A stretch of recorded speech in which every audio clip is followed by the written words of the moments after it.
मेरे प्रिय धर्म साथियों, सर्वप्रथम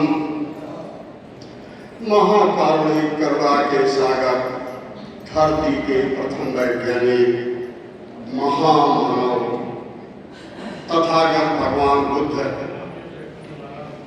एवं नारी के मुक्तिदाता, गूंगे को जबान, बहरे को कान, नारी को सम्मान, भारत को सुंदर संविधान देने वाले सिंबल अपनाने परम पूज्य बोधिसत्व बाबा साहब डॉक्टर भीमराव अम्बेडकर के चरणों में श्रद्धा सुमन अर्पित करते हुए मंच पर विराजमान भिक्षु संघ को पंचांग प्रणाम करते हुए मैं अपनी बात को दूर दराज से आए हुए उपासक उपासिकाओं आप सभी का तथागत भगवान बुद्ध की धरती देवोदय से मैं आपका हार्दिक स्वागत और अभिनंदन है भिक्षु संघ के तरफ से।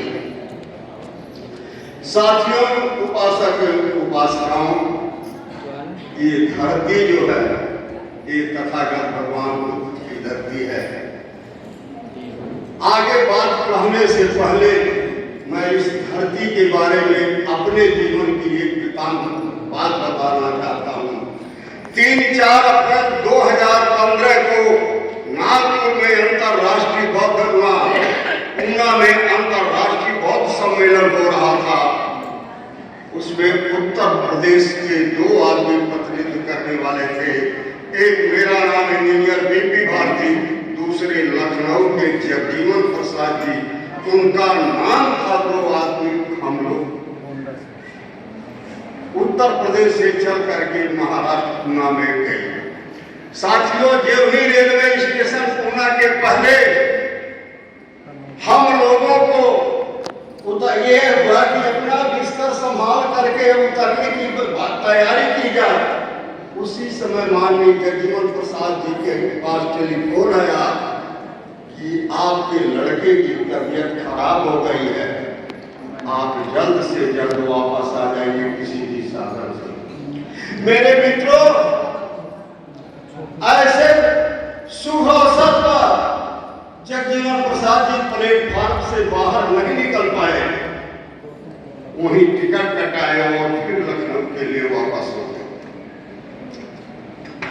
मैं उत्तर प्रदेश का अकेला एक आदमी पड़ा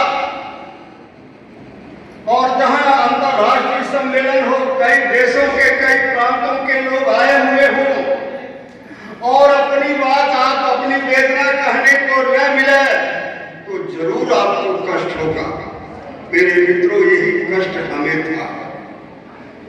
3 तारीख को जब पहले सत्र की मीटिंग हुई, उस मीटिंग में जो है सारे लोग ऊपर बैठे थे हॉल में, इससे बड़ा हॉल था, तो बैठे हुए थे और उन्होंने कहा कि भगवान बुद्ध और बाबा साहब शादी ब्याह होती है, हल्दी लगाई जाती है, आप सब लोग जानते हैं। उसी के बारे में चर्चा करने लगे कि हल्दी प्रथा को कैसे समाप्त किया जाएगा, क्या लगाया जाएगा। मेरे मित्रों, मैं भी उसमें बैठा था। मैं भी जो है सोच करके कि नहीं, आप भगवान में, मैंने ऐसे कहा, चारों तरफ से टीवी और कैमरे लगे हुए थे। मैंने कहा भगवान बुद्ध के और बाबा साहब के नियमों को आप लोग भली बात नहीं जानते हैं और उनके नियमों में संशोधन करने वाले आप लोग कौन होते हैं। मेरे मित्रों, जब इस तरह की बात, इस तरह का हाथ आया फोन पर तो सारे लोग चौंकना हुए। दूसरे टाइम जब मीटिंग हुई तो जैसे बगल में कोई बैठता है इधर उधर, तो उसके बगल में कोई वक्ता बोलता है, अपनी बात कहता है, तो उस आदमी को अगर समझ आती है या नहीं समझ आती है तो अपने बगल वाले से बात करना शुरू कर देता है। तो एक जंजावड़े वहां संचालन करने वाले थे, उन्होंने कहा कि आप डिस्टर्ब कर रहे हैं, उत्तर प्रदेश से आकर के आप डिस्टर्ब कर रहे हैं। हमने कहा श्रीमान जी डिस्टर्ब नहीं कर रहे। दूसरे दिन की बात, हमने कहा डिस्टर्ब नहीं कर रहे हैं, आपने मुझे 2 मिनट का भी समय नहीं दिया कुछ कहने के लिए। तो दूसरे दिन कर्नाटक के मिलिंद गुरु जी थे, मिलिंद गुरु जी कर्नाटक के रहने वाले थे, उनका नंबर आया। उनके नंबर के बाद मेरा 2 मिनट का मुझे नंबर दिया गया।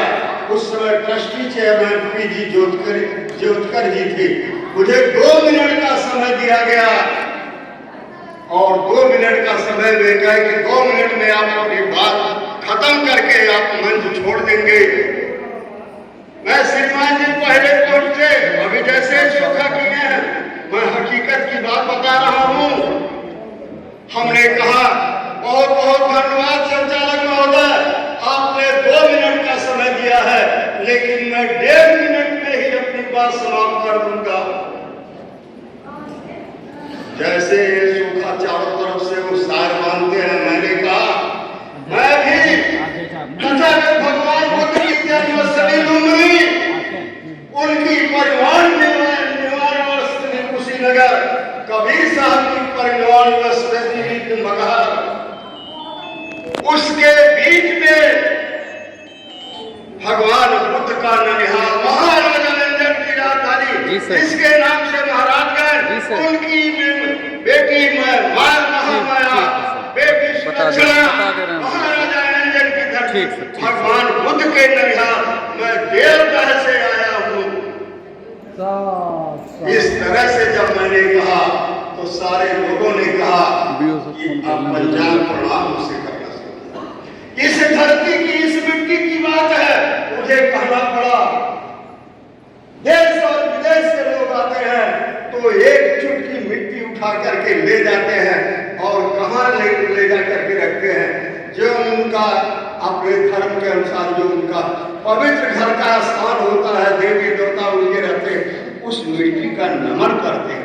तो धन्य है यह महाराजा आनंद की धरती कि इस धरती को जो है लोग जो है इस मिट्टी की इतनी महत्व है कि एक चुटकी मिट्टी अगर ले जाएंगे, अभी हमारे मुख्य अतिथि जी ने बताया कि अंधविश्वासों से दूर होइए। एक चुटकी अगर मिट्टी आप ले जाते हैं और तहे दिल से आप भगवान बुद्ध और बाबा साहब का स्मरण करते हैं तो निश्चित है दुख है, दुख का कारण है, उसका निवारण भी है, उसका उपाय है। मेरे मित्रों, बातें तो बहुत है, तथागत भगवान बुद्ध के मानने वाले, बाबा साहब के मानने वाले, मैं आज इसलिए ज्यादा पसंद हूँ कि आज मेरे मुख्य अतिथि जी ने आप लोगों को, माताएं और बहनों को, सबको इतनी अच्छी बात बताया कि जो है कि अंधविश्वास से दूर होइए और अपने साथ अगर आप यहाँ से जाए तो बाबा साहब बुद्ध जी का, महात्मा ज्योतिबा राव फूले का, सतपति महाजन अपने बहुजन समाज में जब सभी महापुरुषों का जो है आप फोटो अगर ले जाकर के रखते हैं तो सुबह जब उठते हैं तो हर आदमी का रात में सुबह शरीर से, लेकिन जब सुबह जब आप उठते हैं उनका फोटो देखेंगे तो आपको वह ऊर्जा मिलेगी। मित्रों, उपासक उपासिकाओं, समय बहुत हो गया, बहुत ज्यादा कहना नहीं है। मैं सिर्फ एक बात और कहना चाहता हूं कि आप लोग इस क्षेत्र के जितने भी बसवासी हैं या दूर दराज से आप देखिए, यहाँ चल करके इस मिट्टी पर आगरा से कितनी दूर से लोग आ गए हैं, महाराष्ट्र से आ गए हैं, मध्य प्रदेश से आए हैं। तो ये तथागत भगवान बुद्ध की जन्म स्थली है। इतिहास में मुझे पढ़ाया गया, शायद बताया भी गया है कि फरंदा तहसील में देवदह के समय का कोई रिकॉर्ड है। मैं भली भांति नहीं परिचित हूँ, देवदह का कोई रिकॉर्ड है। भगवान बुद्ध के समय में इस जमीन का नाम, इस क्षेत्र का नाम, इस राज्य रजवाड़े का नाम देवगढ़ पड़ता था, जहाँ पर बहुत सी पुष्करणी बनी हुई है और वहाँ पर लोग बहुत ही आराम, सुख और चैन से रहा करते थे। लेकिन देवदह के बाद, भगवान बुद्ध के बाद जब इस जमीन पर, इस भारतवर्ष में मुगलों का आक्रमण हुआ, तो मुगलों का जब आक्रमण नाम मिटा करके आज देखिए जैसे राजनीति में चल रहा है, अपने बहुजन समाज के महापुरुषों का फोटो, महापुरुषों के नाम पर जिले, वहां तहसील, ब्लॉक इकाई या हॉस्पिटल, यूनिवर्सिटी, विश्वविद्यालय बहुजन समाज के महापुरुषों के नाम से बनाए गए हैं। उनको दूसरे लोग जो आज नाम बदल दे रहे हैं, उसी तरह से मेरे मित्रों, जब मुगलों का यहाँ आक्रमण हुआ, मुगलों का शासन हुआ, तो देवगढ़ का नाम बदल करके उन्होंने इस जगह का नाम बनरसगढ़ रखा। आप लोग कहानियां राधा और उदय के बिहार में सुनते होंगे, राजा बनरसगढ़ का किला सुने हैं कि नहीं सुने हैं?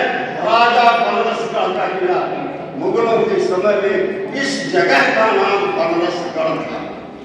मेरे मित्रों, जब मुगलों का राज खत्म हुआ, अंग्रेजों का शासन आया, तो इस जगह का नाम जो है बनरसिंहा कला और बनरसिंहा कुर्द के नाम से हो गया। आज हम लोग कहीं से भी आते हैं तो बनरसिंहा कला के नाम से ही यहाँ आते हैं। देवगढ़ को लोग कम जानते हैं, हम लोग जानते हैं कि मुरली जाना है, बनरसिंहा जाना है। मेरे मित्रों, इस मिट्टी की, इस धरती के का यह इतिहास रहा है।